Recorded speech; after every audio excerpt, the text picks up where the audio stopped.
الحمدللہ رب العالمین والصلاة والسلام علی سید الانبیاء والمرسلین قال اللہ تعالی تبارک فی القرآن المجید والفرقان الحمید وقضى ربک الا تعبدوا الا ایاہ وبالوالدین احسانا صدق اللہ العظیم اللہم صل علی سیدنا و مولانا محمد وعلی آل سیدنا و مولانا محمد مبارک وسلم۔ حمد و صلات کے بعد عزتوں کی مسند پر جلوہ فراز عالی مرتبت زیوکار محترم محتشم علماء کرام اور واجب الاحترام ذوی الاحتشام برادران اسلام، السلام علیکم ورحمۃ اللہ وبرکاتہ۔ توفیق باری تعالیٰ مجھے اور آپ کو درس قرآن مجید کی سعادت حاصل ہے، اور آپ جانتے ہیں کہ آج کی یہ بابرکت نشست برادران محترم محمد ارسلان صاحب کی والدہ ماجدہ کے اصال ثواب کے سلسلہ میں منعقد ہے۔ باصمیم قلب بارگاہ عزتی میں دعا گو ہوں کہ اللہ تعالیٰ ہماری ماں جی کی بخشش و مغفرت فرمائے، ان کی زندگی بھر کی نیکیاں قبول فرما کر گناہوں سے درگزر فرماتے ہوئے جنت الفردوس میں اعلیٰ مقام نصیب فرمائے۔ ارشاد فرمایا وَقَضَى رَبُّكَ أَلَّا تَعْبُدُوا إِلَّا إِيَّاهُ، اور تیرے رب نے فیصلہ کر دیا کہ اس کے سوا کسی کی عبادت نہیں ہے، سجدہ صرف اللہ کی ذات کو ہے، اور وہی ذات اس بات کا حق رکھتی ہے کہ انسان کی پیشانی اسی کے آگے جھکے۔ وَبِالْوَالِدَيْنِ إِحْسَانًا، اور والدین کے ساتھ حسن سلوک کرنا۔ حقوق والدین کی اہمیت کا اندازہ قرآن مجید کے ان لفظوں سے لگایا جا سکتا ہے کہ اللہ تعالیٰ نے اپنی عبادت کے فوراً بعد متصل جس بات کا تقاضا کیا وہ والدین کے ساتھ حسن سلوک ہے۔ اس پر اہل علم نے باقاعدہ گفتگو کی ہے اور کہا کہ انسان کے وجود کے دو سبب ہیں، ایک سبب حقیقی ہے اور ایک سبب ظاہری۔ سبب حقیقی ذات باری تعالیٰ ہے اور سبب ظاہری والدین ہے۔ تو پہلے جز میں سبب حقیقی کے حق کو بیان کیا گیا، تو دوسرے جز میں سبب ظاہری کی طرف توجہ دلائی گئی۔ ماں باپ کس قدر اہمیت کے حامل ہیں۔ میرے حضور تشریف فرما کے صحابہ بیٹھے تھے کہ دور سے ایک بوڑھی خاتون کو اپنی طرف آتے دیکھا۔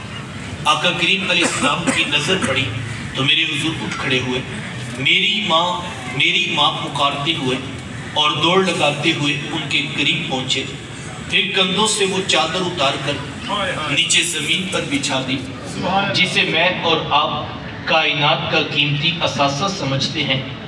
اپنی والدہ کو اس چادر کے اوپر بٹھایا، کان لگا کر گھنٹوں ان کی باتیں سنی، اور جب وہ بوڑھی خاتون خود اٹھ کر واپس جانے لگی تو کسی نے راوی سے پوچھ لیا یہ آنے والی خوش قسمت خاتون کون تھی کہ حضور علیہ السلام نے کندھوں کی چادر ان کے قدموں کے نیچے بچھا دی؟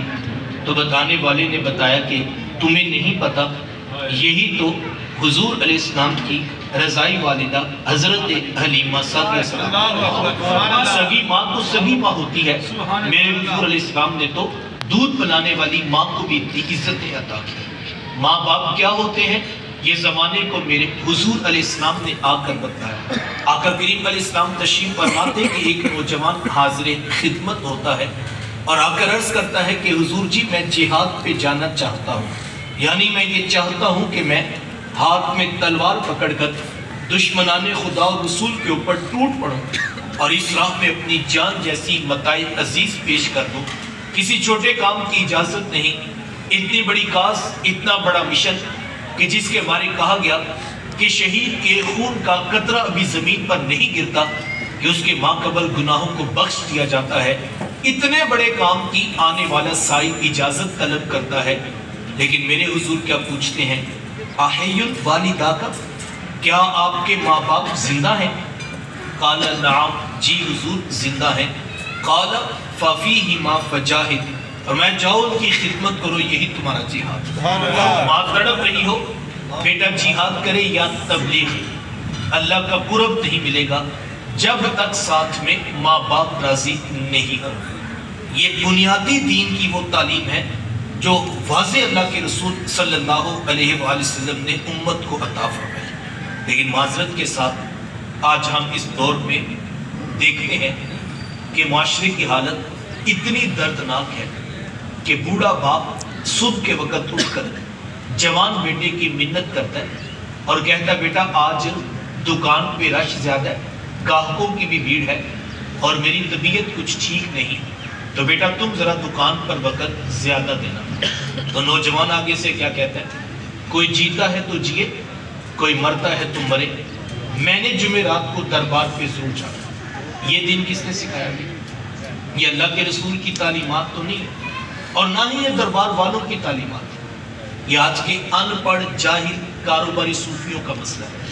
اگر 50 لوگ ہر جمعرات کو ان کے ڈیرے پہ نہ بیٹھے تو جناب ان کا کاروبار نہیں چمکتا، لہٰذا اپنے کاروبار کو چمکانے کی خاطر ماؤں سے بیٹے چھینے جاتے ہیں، بہنوں سے بھائی لیے جاتے ہیں، اور لوگوں کے گھروں کو برباد کر کے اپنے ڈیروں کو آباد کیا جاتا ہے۔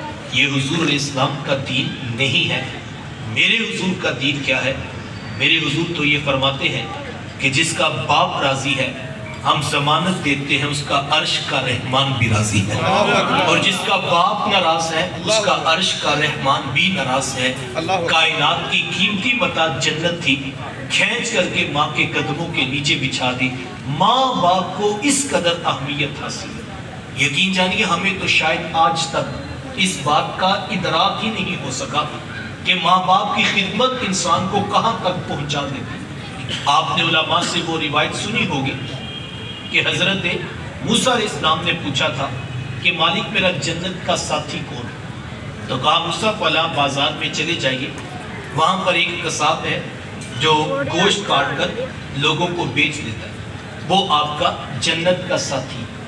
حضرت موسیٰ علیہ السلام چل پڑے کہ میں جا کر دیکھوں تو صحیح وہ کیا کرتا ہے۔ جا کر دیکھا تو عام سا قصاب تھا، گوشت کاٹتا اور لوگوں کو بیچ دیتا، ہاں جو ٹکڑا اس سے اچھا لگتا وہ الگ کر دیتا۔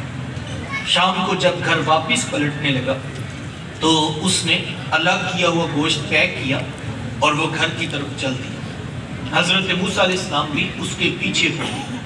وہ گھر پہنچا تو جا کر شوربے میں کھانے کو تیار کیا، اور جب کھانا پک گیا روٹی کے ٹکڑے توڑ توڑ کر بھگو کر نرم کرتا اور پھر محبت سے لقمہ بنا کر اپنی بوڑھی ماں کے منہ میں رکھا۔ حضرت موسیٰ علیہ السلام اس کا یہ عمل دیکھتے رہے، پھر اس نے ٹانگیں دبائی، خدمت کی۔ جب اٹھ کر جانے لگا تو اس کی بوڑھی ماں نے آسمان کی طرف دیکھا اور اس کے بوڑھے لب ہلے۔ بڑھاپے کی وجہ سے آواز زیادہ نہ پیدا ہو سکی تو حضرت موسیٰ علیہ السلام نے پوچھ لیا کہ تیری ماں کیا کہہ رہی ہے؟ تو اس نے کہا حضرت میری ماں بڑی سادہ ہے، جب شام رات آ کر یوں اس کی خدمت کرتا ہوں تو یہ روزانہ آسمان کی طرف رخ کر کے کہتی ہے کہ اللہ تجھے جنت میں موسیٰ کا ساتھ عطا کرے۔ سبحان اللہ۔ اور میں کہتا ہوں ماں تو بڑی سادہ ہے، کہاں کوہ طور پہ بیٹھ کر ڈائریکٹ رب سے باتیں کرنے والے پیغمبر حضرت موسیٰ علیہ السلام، اور کہاں میرے جیسا عام سا گناہگار آدمی۔ تو ماں یہ تو کوئی جوڑ ہی نہیں بنتا ہے، لیکن حضرت میری ماں بڑی سادہ ہے، یہ روزانہ خوش ہو کر مجھے یہی دعا دیتی ہے اور میں بھی اس کا دل رکھنے کے لیے آمین کہہ دیتا ہوں۔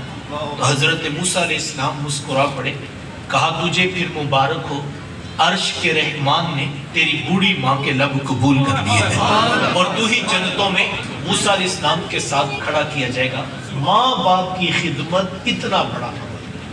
عمومی طور پر جس وقت ماں باپ اولاد کی خدمت کر رہے ہوتے ہیں، ان کی ضروریات پوری کر رہے ہوتے ہیں، اسکولوں کی فیسیں دے رہے ہوتے ہیں، محنت مزدوری کر کے باپ اپنی جوانی نچوڑ دیتا ہے اولاد کے اوپر، تو اس وقت تو ماں باپ سب کو ہی اچھے لگتے ہیں، چونکہ ضروریات ان سے وابستہ ہیں، محتاجیاں ان سے وابستہ ہیں، تو ہر چیز میں سہارا ماں باپ ہوتے ہیں۔ اصل امتحان اس وقت آتا ہے جب ماں باپ بوڑھے ہو کر بستر تک پہنچ جائے، اب وہ کمانے کی سکت نہیں رکھتے، اب وہ 500 روپیہ مانگنے کے لیے بھی بیٹے کی طرف دیکھ رہے ہوتے ہیں، اور وہ لفظوں کو کتنے دن تک ترتیب نہیں دے پاتے ہیں کہ کس طرح کہوں کہ مجھے 500 روپے کی ضرورت ہے، اور وہ اپنی ضرورت بھی بتا نہیں پاتے ہیں اور ان کا حوصلہ بھی نہیں بڑھ رہا ہوتا۔ تو وہ مشکل وقت ہوتا ہے جب ماں باپ بوڑھے ہو جاتے ہیں، اس وقت کے بارے میں قرآن نے اشارہ کیا، بڑی تفصیل کے ساتھ بیان کیا کہا اما یبلغن عندک الکبر احدہما او کلاہما فلا تقل لہما اف. کہا جب وہ بڑھاپے کو پہنچ جائے، احدہما او کلاہما، ان میں سے ایک یا وہ دونوں، جب بڑھاپے کو پہنچ جائے. یہ قرآن نے پہلے بتایا یہ معاملات، یہ امتحان اس وقت شروع ہوگا جب وہ بڑھاپے کو پہنچے. اللہ اکبر. تمہیں ان کی کچھ باتیں اچھی نہیں لگیں گی، مزاج پہ چڑچڑا پن آ جائے گا، کبھی بچپنے کسی ضد آ جائے گی، کبھی چھوٹی سی بات پر وہ کہیں گے ایسے ہی کرنا ہے. امتحان تو آ جائے گا. تو اس امتحان میں کیا کیا جائے گا؟ اللہ اکبر. قرآن پوری رہنمائی دیتا ہے. سب سے پہلے کیا کرنا ہے؟ فلا تقل لہما اف، ان کو اف تک نہیں کہنا. اللہ اکبر. تمہارے رب کا یہ حکم ہے. یہ معاملہ بنے گا، یہ آزمائش آئے گی، یہ امتحان بنے گا. اس وقت وجہ کیا ہے؟ یہ حقیقت ہے کہ باپ 60-70 سال کی عمر میں اور بیٹا 30-35 سال کی عمر میں جدید سائنس اور ٹیکنالوجی کے علوم جانتا ہے اور پوری دنیا کی معیشت سے لے کے معاشرت تک مختلف یونیورسٹی سے اس نے ڈگریاں حاصل کی ہیں. وہ آج کے 2025 پہ کھڑا ہے اور یہ گلوبل ولیج بن چکی ہے دنیا. وہ اپنی عقل، اپنے علم، اپنے فہم، اپنے ادراک، اپنے احساسات سے بالکل ٹھیک بات کر رہا ہے. باپ کا وہی پرانا رویہ، وہی پرانی انداز، جو کہ وہ 60-70 سال کی عمر میں دنیا بدل گئی ہے. بیٹا بات کرنا چاہتا ہے. میں یہ کہتا ہوں قرآن نے بات کرنے سے منع نہیں کیا. رب نے سوال کے آگے اپنی علم، عقل، فہم، حکمت سے بات کرنے سے منع نہیں کیا، بلکہ بات کرنے کا طریقہ سکھایا. کیسے بات کرنی ہے؟ مالک میں بات تو کرنا چاہتا ہوں، آخر میرا علم ہے، میری عقل ہے، میرا فہم ہے، تو میں بات کرنا چاہتا ہوں، میں اپنی رائے تو رکھ سکتا ہوں نا. تو قرآن نے لگتا ہے ایسے کہا رائے ضرور رکھو، بات ضرور کرو، لیکن طریقہ تمہارا رب تمہیں سکھاتا ہے، اس طریقے کے مطابق بات کرو. پہلی بات فلا تقل لہما اف، ان کو اف تک نہیں کہنا. مالک میں اف نہیں کہوں گا لیکن میں بات تو کرنا چاہتا ہوں. دوسرا حکم دیا ولا تنہرہما، خیال کرنا ان کو جھڑکنا بھی نہیں. مالک میں بات تو کرنا چاہتا ہوں، بات ضرور کرو. تو مالک میں بات کیسے کروں؟ میں اف نہیں کہوں گا، میں جھڑکوں گا بھی نہیں، تو کیسے بات کروں؟ تیسرا حکم دیا وَقُلْ لَهُمَا قَوْلًا كَرِيمًا، کہا ان کے ساتھ نرم لہجے میں بات کرنا. تمہیں بات کرنے سے منع نہیں کیا جا رہا، بات ضرور کرو لیکن تمہارا لہجہ نرم ہونا چاہیے. 3 باتیں ہوگی. کتنا اہم معاملہ ہے. اللہ اپنے قرآن میں، اپنے کلام میں اس بات کو اہمیت کے ساتھ بتا رہا ہے کہ ماں باپ کے ساتھ بات کیسے کرنی ہے. وَاخْفِضْ لَهُمَا جَنَاحَ الذُّلِّ مِنَ الرَّحْمَةِ، اور پھر چوتھی بات کہا عجز اور محبت کے بازو پھیلا کے رکھنا. امام رازی علیہ الرحمہ نے جناح الذل پہ بڑا خوبصورت بول لکھا. فرماتے کہ جناح الذل کہتے ہیں پرندے کے پروں کو جناح کہتے ہیں. تو کہا جب پرندہ ہواؤں میں اڑتا ہے تو اپنے پروں کو کھول کے اڑتا ہے، لیکن وہی پرندہ جو پورے بازو کھول کے پوری پروان اور پوری پرواز کرتا ہے تو جب اوپر بلندیوں پہ پہنچ جاتا ہے وہ واپس آنا چاہتا ہے تو کہا وہ پرندہ اپنے پر سکیڑ لیتا ہے. تو کہا گویا کہ رب کہہ رہا ہے کہ تم باہر جاؤ، تمہارے عہدے، تمہارے منصب، تمہاری ڈگریاں، تمہارے علم، تمہاری محبتیں لوگوں کے ساتھ وہ پروٹوکول کے اندر وہ باہر جائیں. تم باہر جاؤ تو بازو کھول دو، لیکن جب تم پلٹ کے ماں کی آغوش میں آؤ تو بازو سکیڑ کے آؤ. ماں کے تم ببلو ہوتے ہو، ماں کے تم پتر ہوتے ہو، ماں کے تم بیٹے ہوتے ہو. ماں تمہیں اسی لہجے میں دیکھتی. تم جج ہوتے ہو، تم ڈاکٹر ہوتے ہو، تم مفتی ہوتے ہو، تم حضرت صاحب ہوتے ہو، لیکن ماں کے لیے تو تم مٹھے ببلو ہوتے ہو. ماں تو تمہیں مٹھو کہہ کے پکارنا چاہتی ہے. اور اگر تم کہو کہ میرا یہ سٹیٹس ہے، یہ عہدہ ہے، یہ باہر ہے. تم تاجر مارکیٹ کے صدر ہوتے ہو، تم بہت کچھ ہوتے ہو، تم لوگوں کے لیے ہو سکتے ہو، ماں کے لیے پتر ہوتے ہو، ماں کے لیے تم بیٹے ہوتے ہو. تو کہا چوتھی بات کہی یہ ظاہری عاجزی ہے جس کی طرف اشارہ کیا گیا. تو مالک میں اف نہیں کہوں گا، میں جھڑکوں گا بھی نہیں، میں ان کے ساتھ نرم لہجے میں بات بھی کروں گا، میں عاجزی اور محبت کے بازو بھی پھیلا کے رکھوں گا. تو مالک کیا حق ادا ہو جائے گا. تو پھر 5ویں بات کہی قرآن نے وَقُلْ رَبِّ ارْحَمْهُمَا كَمَا رَبَّيَانِي صَغِيرًا. حق تو ادا نہیں ہوگا تو مالک پھر کیا کروں؟ کہا دعا کیا کر مالک جس طرح انہوں نے مجھے بچپنے میں پالا تھا تو بھی ان کے اوپر یوں ہی ابر کرم فرما دے، تو ان کے اوپر اسی طرح رحمت. میں تو حق ادا نہیں کر سکتا. اللہ اکبر. یہاں مضمون مکمل نہیں ہوا، آگے ایک بڑی خوبصورت بات قرآن نے کی. 5 باتیں گنوائی. اف نہ کہنا، جھڑکنا نہ، قول کریم نرم لہجے سے بات کرنا، عاجزی اور محبت کے بازو پھیلائے رکھنا اور ان کے لیے دعائیں کرتے رہنا، مالک ان کے اوپر کرم فرمانا۔ 5 باتیں ارشاد فرمائیں اور پھر اس کے بعد ایک خوبصورت قول کیا کہا یہ کام تو کرنے ہی کرنے ہیں، اف نہیں کہنا، جھڑکنا نہیں ہے، نرم لہجے میں بات کرنی ہے، عاجزی کے بازو پھیلا کے رکھنے ہیں، دعائیں بھی ان کے لیے کرنی ہیں۔ لیکن اگلی بات کیا کہی؟ کہا خیال رکھنا پھر بھی ربکم عالم بما فی نفوسکم، تمہارا رب خوب جانتا ہے تمہارے دلوں میں کیا ہے۔ تم یہ سب کچھ اوپر سے کرتے تھے کہ اندر سے کرتے تھے؟ تم باپ کی ہاں میں ہاں ملاتے ہو، بھائی آگے ابا جی کو ہم نے لے کے جانا، تم نے کہا نہیں اسی گھر میں رہیں گے، میں ہی خدمت کرنی ہے۔ برادری کا بھی تو پریشر تھا، محلے والے کیا کہیں گے، لوگ کیا کہیں گے، تم سارا کچھ اوپر سے کر رہے تھے۔ اصل حقیقت کیا تھی؟ بابا جی کے انگوٹھے کے نیچے کروڑوں کی رجسٹریاں تھیں اور تمہیں خطرہ تھا کہیں کوئی اور نہ لپیٹ جائے۔ یہ سارا ظاہری بھی تو ہو سکتا ہے، تو قرآن نے یہ ظاہری حکم دی ہے، اف نہیں کہنا، جھڑکنا نہیں، قول کریم سے بات بھی کرنی ہے، نرم لہجے سے بات بھی کرنی ہے، لیکن جو اصل چیز ہے یہ تو کرنا ہی کرنا ہے۔ اصل چیز یہ ہے تیرا دل اس پہ مطمئن ہو کہ میرا رب دل کی دھڑکن کو جانتا ہے۔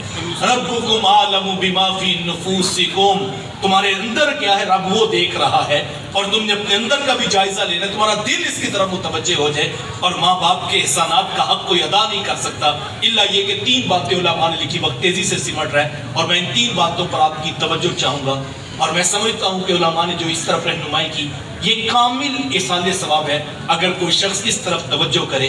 اور 3 باتیں علماء نے کہی کہ جب ماں باپ فوت ہو جائیں تو یہ 3 کام ہمیں ضرور کرنے چاہیے، اور کہا اگر کوئی شخص یہ 3 کام کرتا ہے تو بڑی امید ہے اللہ کل قیامت کے دن ماں باپ کو اولاد سے راضی کر کے ملاقات کروائے گا۔ سب سے پہلی بات، کثرت سے ماں باپ کے لیے بخشش و مغفرت کی دعا کی جائے، ماں باپ زندہ ہوں تب بھی، ماں باپ وفات پا جائیں تب بھی۔ ایک روایت میں ہے کہ جو شخص روزانہ اپنے ماں باپ کی بخشش کی دعا کرتا ہے، میرے حضور فرماتے اس کے رزق میں کبھی بے برکتی نہیں آتی، اللہ تعالیٰ اس کو رزق کی فراوانی دیتا ہے۔ اب دعائیں بخشش کا انداز کوئی بھی ہو سکتا ہے، آپ کل کا ختم دلوائیں، چہلم کی تقریب رکھیں، سالانہ برسی کے عنوان پہ لوگوں کو جمع کریں اور اپنے ماں باپ کے لیے بخشش و مغفرت کی دعائیں کروائیں، تو یقیناً یہ باعث برکت عمل ہے۔ لیکن میں یہ کہتا ہوں اس مصروف ترین دور میں کس کے پاس اتنا وقت ہوگا کہ وہ روزانہ سینکڑوں ہزاروں لوگوں کو جمع کرے اور پھر اپنے ماں باپ کے لیے اتنے اہتمام سے بخشش و مغفرت کی دعاؤں کا بندوبست کرے؟ یہ باعث برکت ہے، لیکن روزانہ آپ اتنے لوگوں کو جمع نہیں کر سکتے، اور دعا تو روزانہ کرنی چاہیے بلکہ دن میں کئی بار کرنی چاہیے۔ تو پھر کیا کیا جائے؟ علماء نے بڑی خوبصورت بات کہی، کہا کوشش کر کے، محنت کر کے آپ 5 وقت کے نمازی بن جائیں۔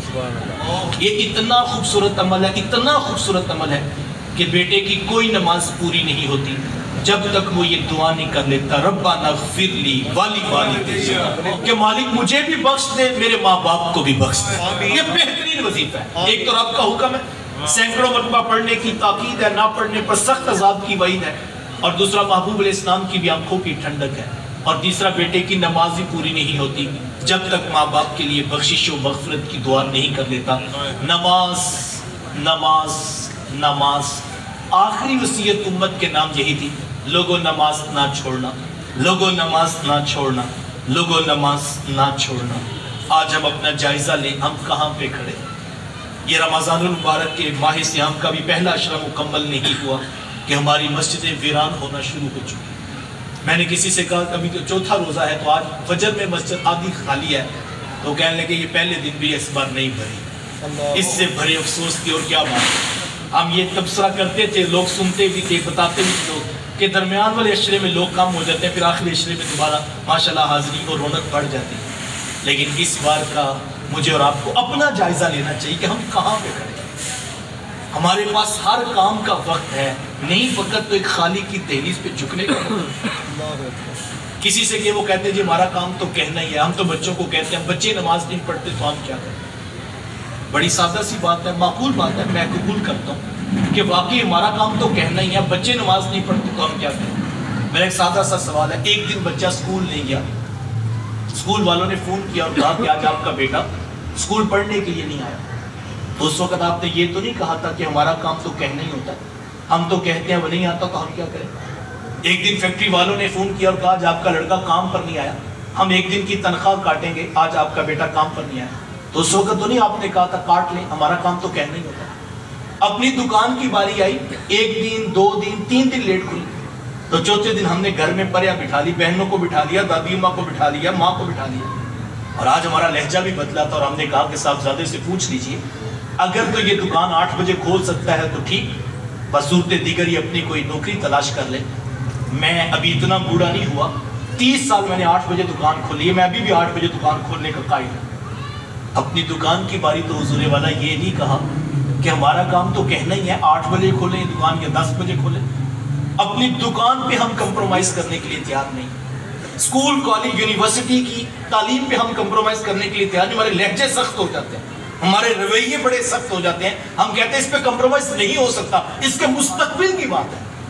میں قائل ہوں واقعی تعلیم حاصل کرنی چاہیے، اسکول کی بھی، یونیورسٹی کی بھی، کاروبار بھی سیکھنا چاہیے، لیکن میں کہتا ہوں ذرا کمپیریٹیولی دیکھیں کہ اسکول، کالج، یونیورسٹی پہ اگر کمپرومائز نہیں ہو سکتا تو جناب رب کی دہلیز پہ حاضری پہ کیسے کمپرومائز ہو سکتا ہے؟ کل مجھ سے اور آپ سے اس کے بارے پوچھا جائے گا، کل قیامت کے دن یہ سوال ہے، یا ایھا الذین آمنوا قوا انفسکم واہلیکم نارا، یہ اللہ میرے سے مخاطب ہے، یہ قرآن آپ سے خطاب کر رہا ہے کہ اے ایمان والو اپنے آپ کو اور اپنے اہل خانہ کو جہنم سے بچا دیں۔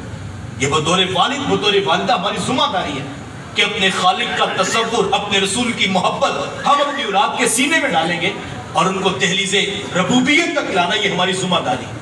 اور اگر ہم ایسا کرنے میں کامیاب نہ ہوئے، وہ کیا کسی نے کہا تھا، نہ ادھر ادھر کی بات کر، مجھے یہ بتا قافلہ کیوں لٹا، مجھے راہ زنوں سے غرض نہیں تیری راہبری کا سوال، تو گھر کا حاکم تھا، تو سربراہ تھا، تو نے اپنی مرضی کے سارے کام کروائے، تو نے دکان 8 بجے اوپن کروائی، تو نے اسکول، کالج، یونیورسٹی تک بچوں کے پہرے دیے کہ ان کا مستقبل اچھا ہو جائے۔ کون سا مستقبل صاحب؟ 10، 15، 20 سال کا؟ لیکن جس مستقبل کی میں دعوت دے رہا ہوں نہ ختم ہونے والا ہے، تو بہترین صدقہ جاریہ یہ ہے اپنے پیچھے اولاد چھوڑ دی جائے جو نیک اور صالحیت والی زندگی گزارنے والی ہو۔ ہمیں اس کی تاکید کی گئی ہے، اور خوش قسمت ہے وہ ماں باپ جن کی اولادیں پنجگانہ سجدے کی عادت رکھتی ہیں۔ میں کہتا ہوں کہ قبروں میں تو اصالِ ثواب کے رش لگے ہوں گے۔ دوسری بات علماء نے لکھی، وقت سمٹ گیا، ماں باپ فوت ہو جائیں تو جو ان کے رشتہ دار ہیں ان کے ساتھ اچھا سلوک کیا جائے۔ ماں فوت ہو گئی ہے تو ماموں خالہ کے ساتھ، باپ فوت ہو گیا ہے تو چچا تایا پھپھو کے ساتھ اس کے سلوک کیا جائے، اس سے ماں باپ کی روح خوش ہوتی ہے۔ وہ کسی شاگرد نے پوچھا تھا کہ استاد جی ماں باپ فوت ہو جائے تو پھر کیا کریں؟ کہا بیٹا ان کی نشانیوں سے پیار کیا۔ کہا حضرت ان کی نشانیاں بھی ہوتی؟ کہا یہ جو بہن بھائی ہیں نا ماں باپ کی نشانی ہے۔ ماں فوت ہو گئی ہے، بہنوں کے سروں پہ شفقت کے ہاتھ رکھو، باپ فوت ہو گیا بھائیوں کو سینے سے لگا کے رکھو، اس سے ماں باپ کی روح خوش ہوتی ہے۔ میری تیسری اور آخری بات، کہا ماں باپ فوت ہو جائیں تو جو نیکی دنیا میں وہ کرتے تھے اس کا تسلسل نہیں ٹوٹنا چاہیے۔ کسی غریب کی مدد، کسی یتیم کی فیس، کسی بیوہ کے گھر میں راشن، کسی مسجد، مدرسہ یا ہاسپٹل میں فنڈ بھیجتے تھے، وہ تسلسل نہیں ٹوٹتا۔ ہمارے سامنے ہمارے اسلاف کا عمل موجود ہے۔ ابن عمر رضی اللہ تعالیٰ عنہ بازار سے گزر رہے تھے، ایک بوڑھے دیہاتی شخص کو دیکھا تو اس کو پکڑ کر بٹھا لیا، اس کے لیے چادر بچھائی، اوپر بٹھایا، عزت دی، تکریم دی، کھانا کھلایا، اپنے سر کی پگڑی اس کے سر پہ رکھ دی اور جاتے ہوئے اس کو اپنی سواری بھی پیش کر دی۔ تو کسی نے دیکھا تو کہا ابن عمر اتنے بڑے باپ کے بیٹے ہو، 22 لاکھ مربع میل کا حاکم آپ کا باپ تھا اور آپ نے اس کو عزت دی، تکریم دی، کھانا کھلایا، پگڑی اس کے سر پہ رکھ دی اور جاتے ہوئے اپنی سواری بھی پیش کر دی، یہ تو عام سا سادہ سا دیہاتی شخص تھا۔ تو ابن عمر فرمانے لگے یہ تمہیں عام سا سادہ سا دیہاتی لگتا ہے، یہ وہ شخص ہے جو کبھی کبھی میرے باپ عمر کے پاس آ کے بیٹھا کرتا تھا، میرا جی چاہا آج باپ کے نام کو عزت دیتا ہوں تو میں نے وہ حق ادا کیا ہے۔ تو ماں فوت ہو جائے یا باپ فوت ہو جائے تو ان کی سہیلیوں کے ساتھ، اور والد فوت ہو جائیں تو ان کے دوستوں کے ساتھ اس نے سلوک کیا جائے، اس سے ماں باپ کی روح خوش ہوتی ہے۔ بس صمیم قلب بارگاہ عزتی میں دعا کو ہوں اللہ ہم سب کے ماں باپ کی بخشش و مغفرت فرمائے۔ یہ 3 کام میں اور آپ آج کے اس درس قرآن سے ماں باپ کی اطاعت فرما برداری کے ساتھ ساتھ ان کے لیے دعائے بخشش، اس کا بہترین طریقہ نماز پنجگانہ کا اہتمام، رشتہ داریوں کو جوڑا جائے اور ان کے لیے نیکی کے اعمال کو جاری رکھا جائے۔ اللہ ہماری ماں جی کی بخشش و مغفرت فرمائے، زندگی بھر کی نیکیاں قبول فرما کر قبر حشر کی منازل آسان فرمائے۔ وآخر دعوانا